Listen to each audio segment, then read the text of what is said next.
കാട്ടാക്കട ആദിശേഖർ കൊലക്കേസിൽ നിർണായകമായിട്ടുള്ള വിധിയാണ് ഇപ്പോൾ കോടതിയിൽ നിന്നുണ്ടായിരിക്കുന്നത്. പ്രതി പ്രിയരഞ്ജന് ജീവപര്യന്തം ശിക്ഷയും 10 ലക്ഷം രൂപ പിഴയും ഒടുക്കിയിരിക്കുകയാണ്. കേസിൻ്റെ പബ്ലിക് പ്രോസിക്യൂട്ടറായിട്ടുള്ള ശ്രീ വിനീത് കുമാർ നമുക്കൊപ്പം ചേരുന്നു. സർ, എങ്ങനെയാണ് ഇപ്പോൾ ഈ കേസിലെ ഇപ്പോൾ പ്രോസിക്യൂഷൻ്റെ ഭാഗത്ത് നിന്ന് എങ്ങനെയാണ് ഇതിനെ ഒരു മറികടന്നത്?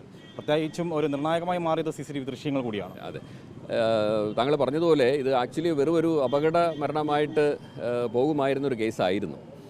അങ്ങനെ തന്നെയാണ് FIR ഒക്കെ രജിസ്റ്റർ ചെയ്തിട്ട് അന്വേഷണം ആദ്യഘട്ടത്തിൽ തുടങ്ങിയത്.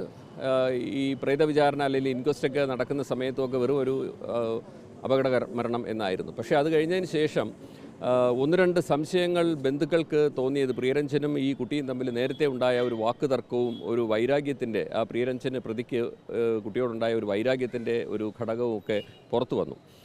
അതിനെ ബന്ധപ്പെടുത്തിക്കൊണ്ട് വീണ്ടും പോലീസിൽ പരാതി കൊടുത്ത് കൂടുതൽ അന്വേഷിക്കുകയും ആ സമയത്ത് ഈ CCTV ദൃശ്യം വളരെ നിർണായകമായി ലഭിക്കുമല്ലോ എന്നുള്ള ഒരു അന്വേഷണം പോലീസിന് നടത്താൻ കഴിഞ്ഞു. അതങ്ങനെ എടുത്തിട്ട് ശാസ്ത്രീയമായിട്ട് തന്നെ അത് എക്സ്ട്രാക്റ്റ് ചെയ്ത് അതിനകത്ത് നിന്ന് എടുത്ത് പരിശോധന നടത്തി സർട്ടിഫിക്കറ്റ് എല്ലാം കൊടുത്ത് ഹാഷ് വാല്യൂ എല്ലാം പ്രൊട്ടക്റ്റ് ചെയ്ത് ഫോറൻസിക് സയൻസ് ലബോറട്ടറിയിൽ പരിശോധനയ്ക്ക് അയച്ചു കഴിഞ്ഞിട്ട് എടുത്ത തെളിവാണ് ഇതിന് വളരെ നിർണായകമായത്. അതിൽ വളരെ വ്യക്തമായിട്ട് 27 മിനിറ്റ് ഈ പ്രതി ഈ സംഭവ സ്ഥലത്തിന് അല്പദൂരം മാറി ഈ കുട്ടി വരുന്നത് കാണത്തക്ക രീതിയിൽ വണ്ടി പാർക്ക് ചെയ്തിരുന്നതെല്ലാം കോടതിക്ക് നേരിട്ട് കാണത്തക്ക രീതിയിൽ തന്നെ തെളിവ് ഇതിനകത്ത് പുറത്തു വന്നിരുന്നു. അപ്പോൾ അത് കോടതിയിൽ പ്രദർശിപ്പിച്ച് തെളിവെടുത്തു. അപ്പോൾ നേരിട്ട് തന്നെ ഈ സംഭവം കോടതിക്ക് വ്യക്തമായി കാണാൻ കഴിഞ്ഞു എന്നുള്ളത് വളരെ നിർണായകമായി ഈ കേസിൽ. കാരണം ഇത് വേറെ ഏതെങ്കിലും സാക്ഷികൾ കൂട്ടിൽ വന്ന് മൊഴി കൊടുത്ത് പറഞ്ഞ് കാണുന്നതിനേക്കാളും നേരിട്ട് ഈ സംഭവം കോടതി കാണുന്നതിന് വളരെ വ്യക്തമായിട്ട് തന്നെ തെളിവ് ലഭിച്ച ഒരു കേസാണിത്. കേസുമായി ബന്ധപ്പെട്ട പ്രതിഭാഗം എന്തൊക്കെ വാദങ്ങളാണ് ഉന്നയിച്ചത്? 3 കാര്യങ്ങളാണ് അവർ പറഞ്ഞത്. ഒന്ന്, ഇത് ഒരു സാധാരണ അപകട മരണമാണ് എന്ന് തന്നെയാണ് അവസാനം വരെയും വാദിച്ചത്. അതിൻ്റെ കാരണം അവർ പറഞ്ഞ കാര്യങ്ങൾ ഇതാണ്. അതായത് വാഹനത്തിന് ഒരു യന്ത്രത്തകരാറ് ഉണ്ടായി. അതിന് യന്ത്രത്തകരാറിന് പ്രതി ഉപയോഗിച്ച വാക്ക് സോഫ്റ്റ്വെയർ കംപ്ലൈൻറ്റ് എന്നാണ്. അപ്പോൾ ഇതിനൊരു സോഫ്റ്റ്വെയർ കംപ്ലൈൻറ്റ് ഉണ്ടായിരുന്നത് കൊണ്ട് ഹാൻഡ് ബ്രേക്ക് റിലീസ് ചെയ്ത് കഴിഞ്ഞിട്ടും ആദ്യം വാഹനം മൂവ് ചെയ്തിരുന്നില്ല.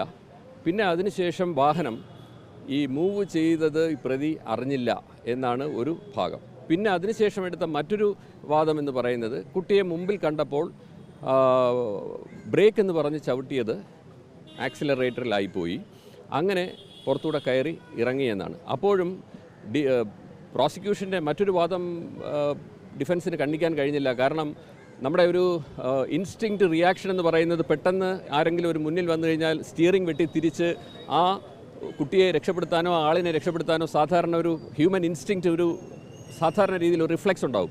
അത് ഒരു കാരണവശാലും അത് അപകടമായിരുന്നെങ്കിൽ അങ്ങനെ സംഭവിച്ചേനെ. ഇതിലത് വളരെ വ്യക്തമായിട്ട് ആ കുട്ടിയെ ഫോക്കസ് ചെയ്ത് കൃത്യമായിട്ട് ഇടിക്കുകയും ഇടിച്ചു കഴിഞ്ഞിട്ട് കൃത്യമായിട്ട് അപ്പുറത്തോട്ട് മാറ്റി നിർത്തുന്നതും വളരെ വ്യക്തമാണ്. അത് കോടതിക്ക് നേരിട്ട് കണ്ട് ബോധ്യപ്പെട്ടിരിക്കുകയാണ്.